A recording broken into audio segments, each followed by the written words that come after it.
يا جماعة الخير، تعالوا اشرح لكم واختصر لكم موضوع موسى ديابي مع انتر ميلان. وش المفاوضات اللي بين الاتحاد وانتر ميلان بخصوص اللاعب موسى ديابي؟ اول شيء شكرا على 7000 مشترك، كلكم اكتبوا لي مبروك على 7000، وان شاء الله قربنا من الحلم اللي هو 10000 متابع على التيك توك، لانه كلكم عارفين هذا الحلم لكل شخص مبتدئ، فشكرا لكم. قبل اكمل، اتمنى من الشخص ضايفني على تيك توك او في منصه اخرى يضيفني في قناتي على اليوتيوب، نبي نوصل 5000 مشترك باسرع وقت، الرابط في البايو. طيب يا جماعة الخير، موضوع موسى ديابي مع انتر ميلان. الاتحاد جاء عرض من انتر ميلان ب 18 مليون يورو زائد لاعب من انتر ميلان ينتقل. يعني انتر ميلان يدفعون 18 مليون يورو زائدا انتقال لاعب خط الوسط اللي هو اللاعب كريستيان اصلاني. يا عيال والله شفت مقاطع كثيرة للناس تتابع الدوري الايطالي، انا الدوري الايطالي ما اتابع صدق، دوري صراحة صراحة الشمال والله دوري مرة، لا حرفيا انا ما اتابع الا بريمي ليج ودوري سعودي بس، ودوري اسباني عشان مدريدي.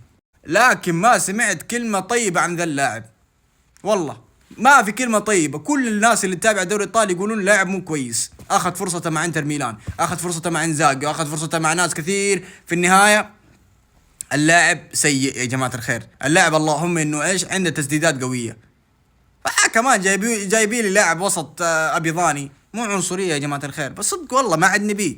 فانا اشوف 18 مليون قليله، على الاقل يخلوها 25، ولو بيجيبوا اللاعب ذا يجيبونه، انا ما عندي مشكله.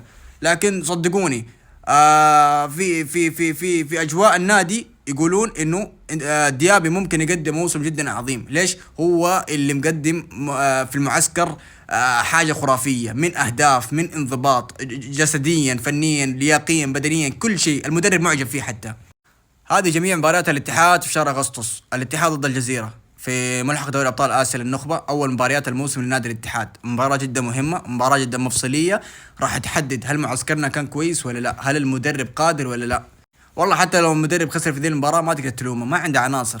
عندنا المباراة الأولى في الدوري، الاتحاد ضد الخلود، بإذن الله 3 نقاط في الجيب، مو تقليلا في الخلود، لكن كلنا عارفين الخلود ضمك هبط الحين، الحمد لله انه هبط. بس الخلود، الانديه اسمه المتوسطه هذه دائما تحاول تاثر الاتحاد باي طريقه.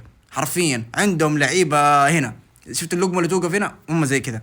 لكن باذن الله اشوفها للاتحاد. الاتحاد ضد النجمه ان شاء الله اتحاديه، الاتحاد ضد القادسيه، مباراه الانتقام يا ناس. مع انه القادسيه احنا ما نشوفهم شيء، لكن لازم يفوز عليهم يا عيال. والله يا عيال سكوادهم كان قوي الموسم الماضي اللي طلعنا فيه موسم صفري. بعدين عندنا الاتحاد ضد الحزم ان شاء الله اتحاديه، الاتحاد ضد الفتح مراد باتنا، سفيان بن دبكه، يا عيال اسامي ضد الفتح، لكن باذن الله نفوز فيها. اول 5 جولات لازم نفوز فيها في الدوري.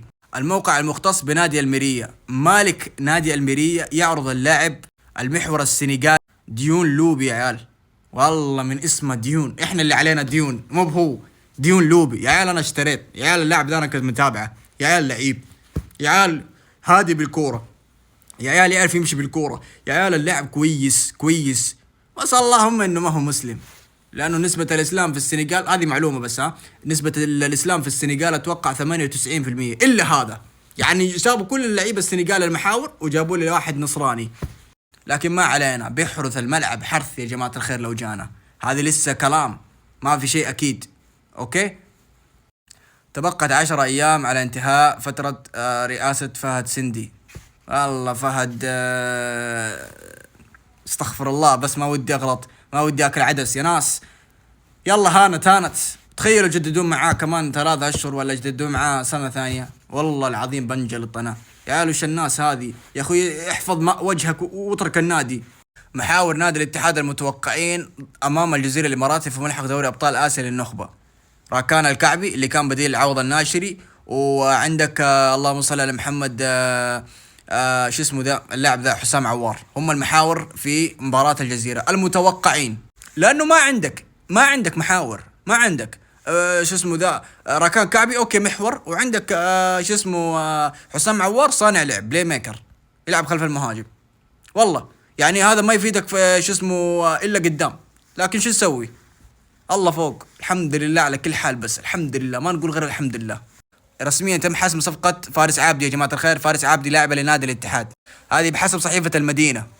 الاعلان راح يكون في اي لحظه، يمكن اليوم، يمكن بكره، يمكن بعد يومين، يمكن مع بدايه او قبل المباراه بساعات قليله، ما تدري، كل شيء وارد. لكن اللاعب رسميا خلاص وقع.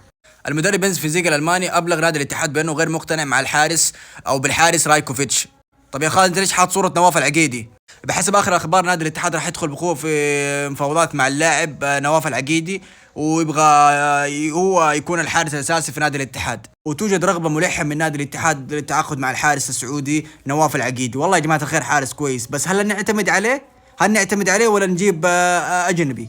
ترى اذا اعتمدنا عليه ترى يكون عندنا خانه اجنبيه فاضيه. يعني بدل ما يكون عندنا 8 اجانب يكون عندنا 7 اجانب يا عيال، فيكون عندنا خانه اجنبيه متاحه. والله ما ادري يا جماعه الخير، فبخلي الحكم للناس اللي فاهمه كوره اكثر مني. اكتبوا لي في الكومنت يا جماعه الخير، تبون نواف العقيدي حارس اساسي في نادي الاتحاد او نستمر على رايكوفيتش الين نجيب حارس افضل منه، حارس اجنبي. بحسب صحيفة الجزيرة نادي الاتحاد يريد حسم الصفقتين محور 6 ومحور 8 بحسب أو بطلب من المدرب هانز فليك الألماني مدرب نادي الاتحاد الجديد. والله يا جماعة الخير المدرب ما عنده محاور شلون ينافس. أنا اسمه النصر متعاقد مع محور دفاعي، لا أحكي لك وسط الهلال نيفيز وسط الأهلي مرعب جدا كمان. والله يا عيال احنا ما عندنا كل لعيبتنا إصابة وكل لعيبتنا سيئين، لكن الحمد لله بإذن الله ما تنام عينا نكون من المنافسين. يا حب تكفى تهز الرجاجيل، تكفى. أنا عارف إنك من جنبها آخر كم موسم، لكن تكفى يا حب، كده مسوي لي تكفى. مباراة الجزيرة لا تروح. أبي واحد صافي، أبي واحد يقدح عليهم. أنا يفوز على الجزيرة والله يا جماعة الخير، بس لازم يفوز. تكفى. انا ادري انت بس كذا برجوين، انت بس خاص للنصراويين، وموسى ديابي خاص للاهلاويين، لكن انت اليوم ابيك تجلد الجزيره زبد. تكفى نبي اهدافك ذي اخر الدقائق، هذيك نفس الهدف اللي سجلته على النصر اخر الدقائق. تكفى، طالبك طلبه. انا دائما اقول برجوين واحد من السيئين، اذا في قائمه للسيئين برجوين واحد منهم اخر كم موسم، لكن برجوين افضل السيئين. عشان كذا انا دائما اقول اذا في بديل لبرجوين خليه يمشي، اذا ما في بديل يقعد. لا تجيب لي لاعب مو احسن منه حرفيا. فانا اشوفه راح يقدم مباراة كبيرة ان شاء الله قدام الجزيرة. انحف كرشتك طالعة، شوف كرشتك طالعة، انحف.